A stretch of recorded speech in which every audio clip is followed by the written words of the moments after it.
Welcome to Neeta creation friends. Radhe Radhe, ओम नमः शिवाय। आप सबको कार्तिक पूर्णिमा, गंगा स्नान, देव दीपावली और गुरु नानक जी की जयंती की बहुत बहुत बधाइयाँ, शुभकामनाएं। और आज का दिन हिंदू परंपरा में बहुत ही महत्वपूर्ण और ख़ास माना जाता है दोस्तों।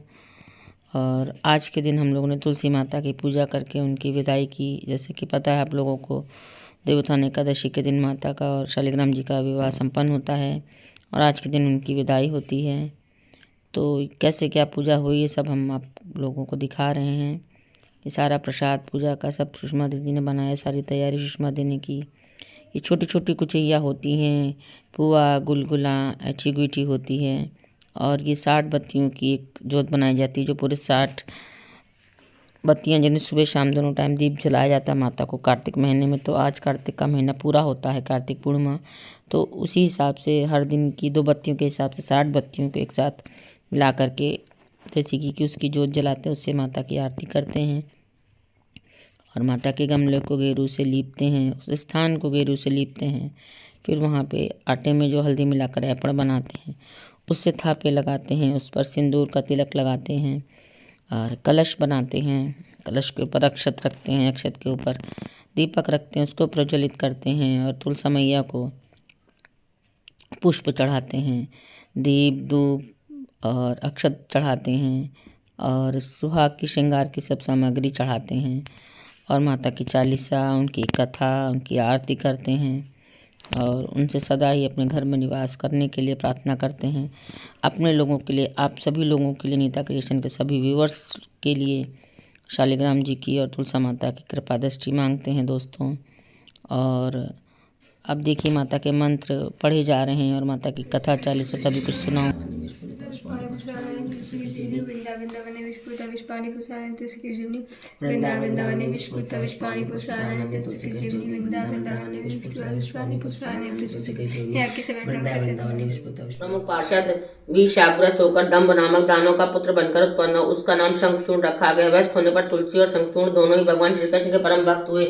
इस शंखचूर्ण का विवाह तुलसी के साथ में हुआ और फिर वह दोनों दाम्पत्य जीवन व्यतीत करने लगे। तुलसी के पातिव्रत के प्रभाव से शंखचूर्ण अजय हो गया और उसको हरा पाना संभव हो गया। तब शंखचूर्ण ने धीरे धीरे युद्धों में विजय प्राप्त करके सभी लोगों पर अपना राज्य स्थापित कर लिया। उधर देवता लोग भी पराजित होकर अपने अधिकारों से वंचित हो गए। तब सभी देवता लोग परम पिता ब्रह्मा और भगवान शंकर के साथ में भगवान विष्णु की शरण में पहुंचे। तब भगवान विष्णु ने कहा कि तुलसी और शंखचूर्ण दोनों ही पूर्वजन्म में शापग्रस्त हुए थे, अब उन दोनों की ही मुक्ति का समय आ गया है। अब वह दोनों मुक्ति प्राप्त करके मेरे श्री कृष्ण के गोलोक धाम को जाएंगे। शंखचूर्ण तुलसी के व्रत के प्रभाव से अजय हुआ था, मैं तुलसी के व्रत को खंडित कर दूंगा, तब शंखचूर्ण को पराजित कर पाना संभव हो सकेगा। तब भगवान विष्णु ने वेश बदलकर तुलसी के व्रत को भंग कर दिया, इससे शंखचूर्ण की अजयता समाप्त हो गई और तब भगवान शंकर ने उसका वध कर दिया। जब तुलसी को इस तथ्य की जानकारी हुई तो उसने भगवान विष्णु को श्राप देते हुए कहा, हे नाथ, शंखचूर्ण तो आपका भक्त था, फिर भी आपने उसके वध के लिए सारा आयोजन किया। इसका तात्पर्य यह है कि आप अत्यंत पाषाण हृदय हैं, अतः आप पाषाण पत्थर ही हो जाएं। तब भगवान विष्णु ने उस श्राप को स्वीकार करते हुए कहा, हे देवी, शंखचूर्ण अपने दानव शरीर को त्याग कर मेरे गोलोक धाम को ही गया है, अब आप भी शरीर को त्याग कर गोलोक धाम को जाएं। लेकिन फिर भी आपका श्राप पूर्णतः सत्य होगा और मेरा एक अंश पाषाण पत्थर बन जाएगा जिसे शालिग्राम कहा जाएगा। आपके भी एक अंश से तुलसी नामक पौधे उत्पन्न होंगे। इस सृष्टि में जितने भी पत्र पुष्प हैं उनमें सदैव तुलसी को ही प्रधान माना जाएगा। तुलसी दल, तुलसी के पत्तों के प्रयोग के बिना किसी भी पूजा, होम या व्रत दान आदि को पूर्ण नहीं माना जाएगा। इस संपूर्ण सृष्टि में तुलसी सबसे प्रमुख होगी। इस प्रकार से भगवान विष्णु का ही एक अंश शालिग्राम बनकर प्रकट हुआ और तुलसी का ही एक अंश तुलसी के पौधे के रूप में धरती पर उत्पन्न हुआ। हमारे भारत देश के विभिन्न स्थानों पर कार्तिक मास की शुक्ल पक्ष की द्वादशी तिथि को भगवान शालिग्राम और माता तुलसी के विवाह का आयोजन किया जाता है। इस परंपरा के माध्यम से यह संदेश हो जाते हैं तो शालिग्राम एक पत्थर है, लेकिन उसमें भी भगवान विष्णु का निवास मानकर उसकी पूजा की जाए तो इससे भी भगवान विष्णु का आशीर्वाद अवश्य प्राप्त होता है। इसी प्रकार से तुलसी के पौधे की पूजा करने से और दैनिक जीवन में तुलसी दल, तुलसी के पत्तों का आवश्यकता अनुसार प्रयोग करने से सभी प्रकार के कष्ट, बाधाएं और रोग शोक दूर होते हैं। अतः सभी मनुष्यों को तुलसी की पूजा और प्रयोग करके लाभ प्राप्त करना चाहिए। तो सभी लोग बारी बारी से गौरा माता में सिंदूर चढ़ाते हैं, पुष्प चढ़ाते हैं, अक्षत चढ़ाते हैं और सुहाग की सामग्री सभी लोग चढ़ाएंगे। तो सुषमा दीदी हैं, मैं हूँ, गौरी है, मेरी भाभी हैं और हमारा छोटा सा प्यारा सा भतीजा है। हम सब लोगों ने मिलकर पूजा की तो बड़ा ही आनंद आया दोस्तों। उसी का मैं आपको दर्शन करा रही हूँ। माता को ये लाल वस्त्र अर्पित किया गया है और ये देखिए पास से आपको दिखा रही हूँ, देखिए थापे इस तरीके से लगती हैं और कितना सुंदर लगता है देखने में। और दीप की ज्योति और धूपबत्ती का धुआं सब अलग ही खुशबू सुगंध होती है, तो माहौल में एक भक्तिमय वातावरण, पवित्र वातावरण हो जाता है। तो पूजा पाठ करने का अलग ही आनंद आता है दोस्तों। और आज के दिन देव दीपावली है, जो काशी में बहुत ही फेमस है, मनाई जाती है, क्योंकि आज के दिन भोले बाबा ने त्रिपुरासुर असुर का वध किया था, तो आज के दिन से उनका त्रिपुरारी नाम पड़ता है दोस्तों। और अब इस दक्षिणा सभी लोग हाथ लगा करके माता तुलसी माता को दक्षिणा अर्पित कर रहे हैं, गौर माता को अर्पित कर रहे हैं और कलश को भी अर्पित कर रहे हैं। दक्षिणा यथा संभव जो भी है, उसमें मात्रा का कोई मतलब नहीं है, भाव का मतलब होता है। और माता को ये देखिए हरी हरी चूड़ियाँ, हरी कामदार चूड़ियाँ माता को समर्पित कर रहे हैं। और श्रृंगार की सामग्री माता को आलता अर्पित करेंगे, हरी नेल पॉलिश अर्पित करेंगे और बहुत ही प्यारी सी बिंदी माता को अर्पित करेंगे। और पत्तियां बड़ी होती हैं तो उनमें लगा देते हैं, नहीं तो माता के पास ही चढ़ा देते हैं। सब चीज़ उनके चरणों में अर्पित है, तो सब पूरा दरबार उनका है, कहीं पर भी चढ़ा दे कोई, उसमें भाव की प्रधानता होती है पूजा पाठ में हमेशा। तो इस तरह से देखिए ये छोटा सा क्लचर भी माता को अर्पित है। और आप लोग कैसे पूजा करते हैं, क्या करते हैं? कुछ लोग देवोत्थान एकादशी के दिन ही पूरी पूजा संपन्न करते हैं, विवाह करवाते हैं, और कुछ लोग कार्तिक पूर्णिमा के दिन करते हैं। तो मैं बता रही थी कि आज के दिन ये दिवाली देवताओं की दिवाली कही जाती, क्योंकि आज के दिन देवता स्वर्ग से उतरकर पृथ्वी पर आते हैं और भोले बाबा ने जो त्रिपुरासुर असुर का वध किया था उसकी प्रसन्नता से और स्वर्ग उनको वापस मिलता, उस खुशी में काशी में सभी घाटों पर दिए जलाए जाते हैं। और हम लोगों की दिवाली तो अमावस्या को होती है, और ये कार्तिक पूर्णिमा की दिवाली देवताओं की दिवाली होती है, और इसीलिए इस दिन को बहुत ही धूमधाम से मनाया जाता है। सर्वप्रथम गंगा जल डाल करके जल से स्नान करना चाहिए, या संभव हो तो गंगा नदी में स्नान करना चाहिए, नहीं तो गंगा जल डाल करके ओम गंगे च यमुने च नर्मदे सिंधु कावेरी गोदावरी। पौधा इस धरती पर कल्प वृक्ष के समान ही है। अपने घर में तुलसी का पौधा लगाने से और उसकी प्रतिदिन पूजा करने से मनुष्य के सभी रोग शोक पाप आदि समाप्त हो जाते हैं, अंत में उसे मोक्ष की प्राप्ति होती है।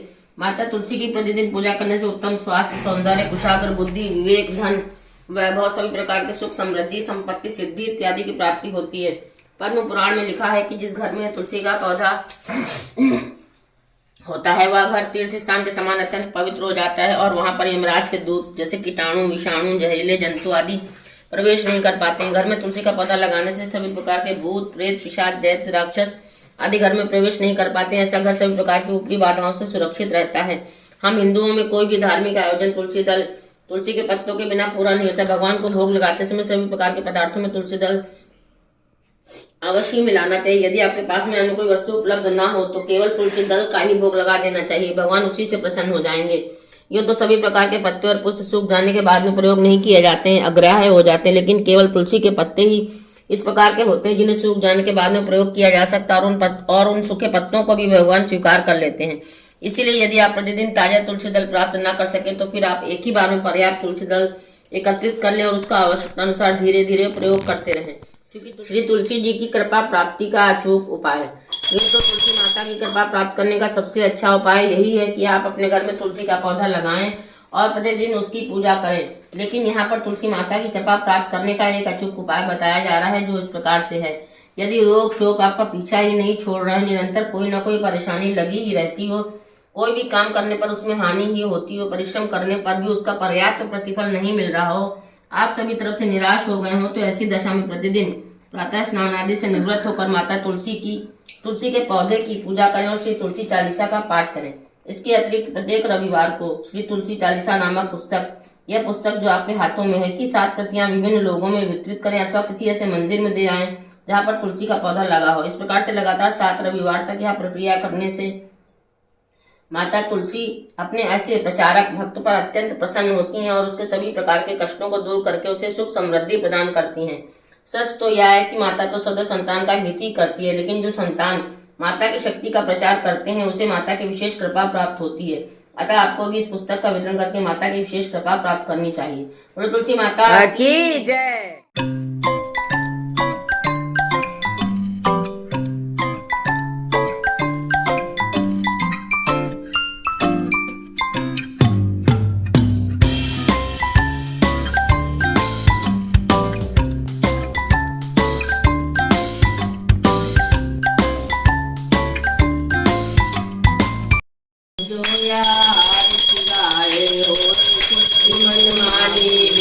पुरानंद तव यश गाया तुम हो मुक्त निशानी।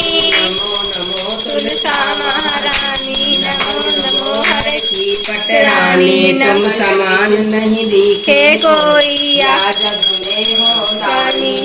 सारे विश्व में मात तुम्हारी चौधरी शक्ति समानी। नमो नमो तुलसा महारानी नमो नमो हर की पटरानी। नमो नमो हे आदि भवानी ताई है महिमा अपार माँ तुम हो वरदानी। नमो नमो तुलसा महारानी नमो नमो नमो नमो हे आदि भवानी। वेद पुराण तव यश गाया तुम हो मुक्त निशानी। नमो नमो हर की पटरानी। नमो नमो महारानी नमो नमो हर की पटरानी।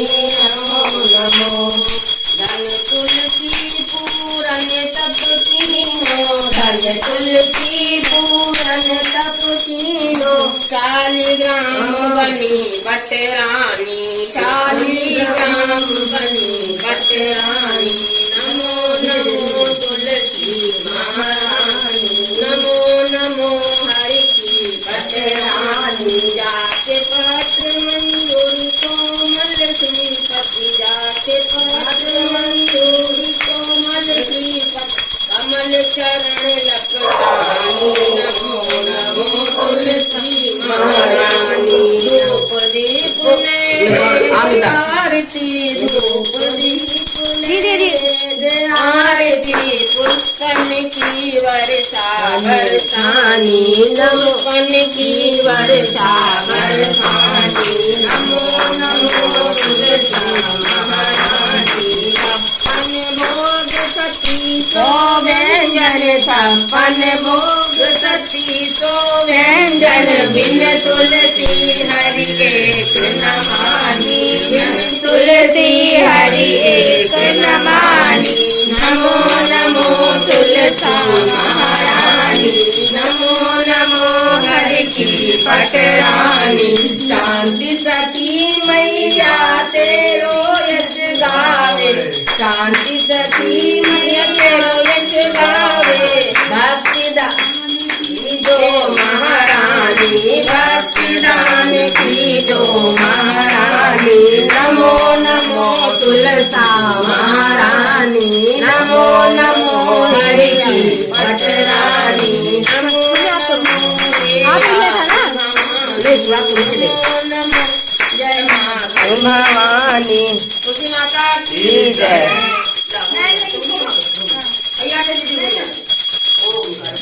गौरम करुणावतारम संसार सारम योगेन्द्रहारम सदा वसंतं हृदयारविंदे भवम भवानी सहितं नमामि। उमापति महादेव की जय। लक्ष्मीपति नाथ की जगत जननी जगदम्बा की जय। सियावर रामचंद्र जी की जय। पवन सुत हनुमान जी की। शनिदेव महाराज की जय। गुरुदेव महाराज की जय। सभी पूर्वजों की जय। सभी देवी देवताओं की जय। अपने अपने माता पिता के चरण कमलों। कार्तिक पूर्णिमा पर्व की जय। गंगा स्नान पर्व की जय। देव दीपावली पर्व की जय। मंत्रहीनम क्रियाहीनम तो देखा आप लोगों ने, हम लोगों की पूजा कथा आरती सब कुछ हो गई है और माता से अपनी गलतियों की क्षमा प्रार्थना कर रहे हैं। आरती ले रहे हैं, फिर आरती सारे घर में घुमा देंगे। उसके बाद माता के लिए जो भोग बनाया है उन सब का भोग लगाएंगे। फिर प्रसाद सभी को प्रसाद वितरित कर देंगे और अपने आस पड़ोस में भी प्रसाद देंगे ताकि सबको ये प्रसाद मिल जाए। लगाओ सब देवो गरी तिरानी पूरी हलवा पूरी बुलाए थे खा लो रुचि भोग लगाओ सब देवो ऐसा भोग लगाओ सब देवो सब बन जाए सब देवो जिन भक्तों ने मैया भोग लगाया जिन भक्तों ने देवा भोग लगाया जीवन सफल बनाओ सब देवो आओ आओ सब देवो। माता की जय, मां पार्वती मंडारे सभी भक्तों को।